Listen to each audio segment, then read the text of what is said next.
So when we think of how we kind of designed our modern civilization system to function, particularly starting with how we designed it in the US and our idea of liberal democracy, you have a thing called the state, you have a thing called the market, and you have culture. And these are all things that influence and regulate patterns of human behavior at scale so that we can function together, hopefully somewhat functionally. And so when we see problems with big companies, one of the first questions that comes up is, how do we fix it? Do we use market mechanisms? Do we use cultural mechanisms? Do we use government mechanisms?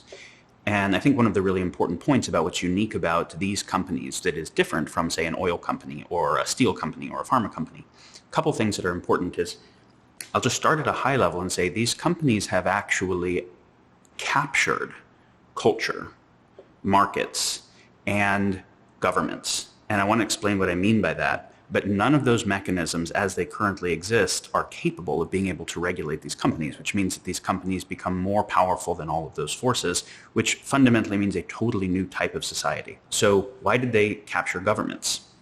One thing is, we know very well in all the founding documents of this country that the idea of a democracy, a participatory citizen government, depends upon the institution of a fourth estate. What's a fourth estate? The fourth estate meaning a free and open press, some good kind of news. It was actually, the country was founded, and modern democracies were founded following the printing press, which was a evolution of information technology. And this is a new evolution of information technology that is of such a different type, it actually broke the thing that the printing press made possible, and now we have to take the next step in this iteration.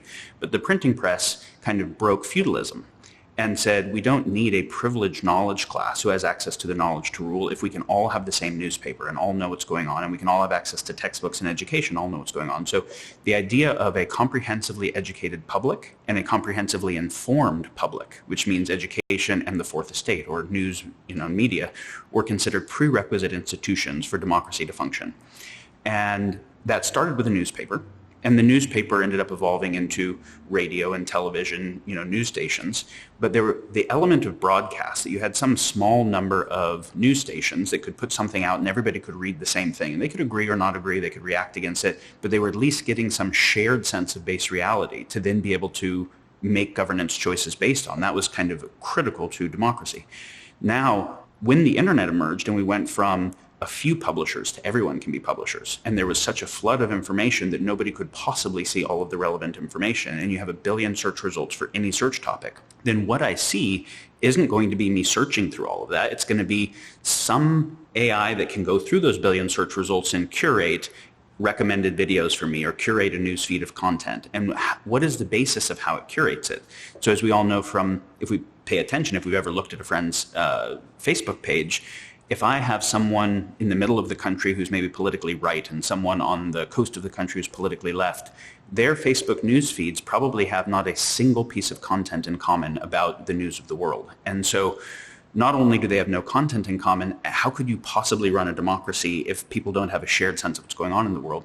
It's not only that they don't have it in common, it's that they have things that are increasingly polarizing because the algorithm is optimizing for their attention and their engagement. And it happens to be that the things that scare people and outrage them and create tribal identity and create certainty are the things that make people spend more time on site and make them engage more.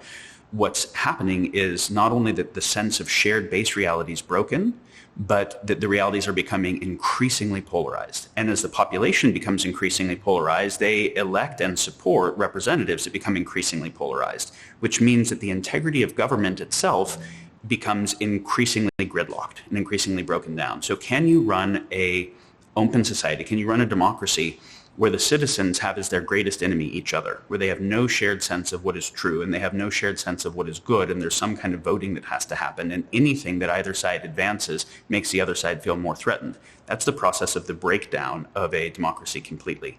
And so we can see that Facebook and YouTube and basically the attention directing tools broke the fourth estate, which means broke democracy. It's really critical to understand that. And when we think of an oil company that maybe before we had an oil company, we didn't have laws about oil spills or about where we would do drilling, and so we had to deal with that post facto. The oil spill caused harm to the commons, but it didn't directly make the government worse. Right. But the oil spill we're talking about here, where the population is increasingly certain about things that are increasingly wrong, and polarized against each other, and so are the representatives. That's the oil spill of tech. Their externality, instead of dumping toxic waste in a river, they're dumping toxic polarization into society. But the toxic waste in the river didn't make governance not work in a democracy, didn't break the democracy. You're saying that the toxic dump of polarization from these specific tech companies, as they dump that, it's breaking the very thing that we would need to regulate it, because the regulation of this we would think would come from the state, but the state is fundamentally being broken by the externality of these companies.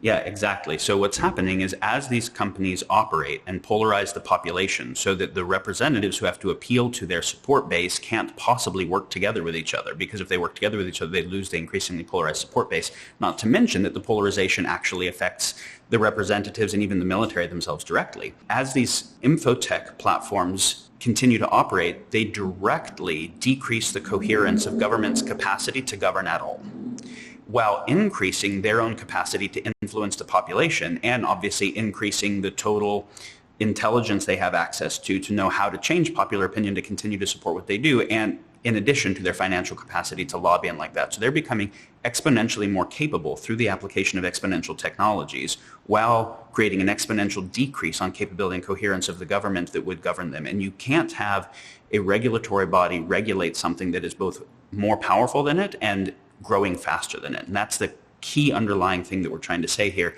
is that big tech is directly decreasing the coherence of the government's capacity to govern it. And it is getting better faster while making the government get less coherent faster.